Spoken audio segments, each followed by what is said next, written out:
بسم اللہ الرحمن الرحیم۔ اسلام میں یوم عرفہ کا دن دین کے مکمل ہونے کا دن اور نعمتوں کی تکمیل کا دن ہے۔ عید اور اللہ عز و جل کا شکر اور جہنم سے آزادی اور دعاؤں کی قبولیت کا دن ہے۔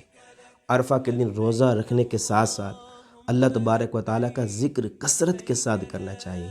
اللہ تبارک و تعالیٰ قرآن مجید کے اندر ارشاد فرماتا ہے، آج میں نے تمہارے لیے تمہارا دین مکمل کر دیا اور میں نے تم پر اپنی نعمت پوری کر دی اور تمہارے دین یعنی دین اسلام کو پسند کیا۔ یہ آیت مبارکہ جو ہے یہ عرفہ اور جمعہ کے دن نازل ہوئی۔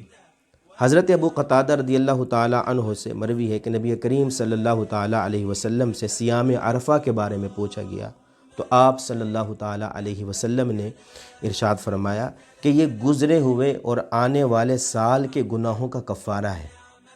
حضرت ام المومنین اماں عائشہ صدیقہ رضی اللہ تعالیٰ عنہ فرماتی ہیں کہ رسول اللہ صلی اللہ تعالیٰ علیہ وسلم نے ارشاد فرمایا کہ اللہ عز و جل عرفہ کے دن جتنے غلام اور لونڈیاں جہنم سے آزاد کرتا ہے اتنا کسی اور دن نہیں کرتا۔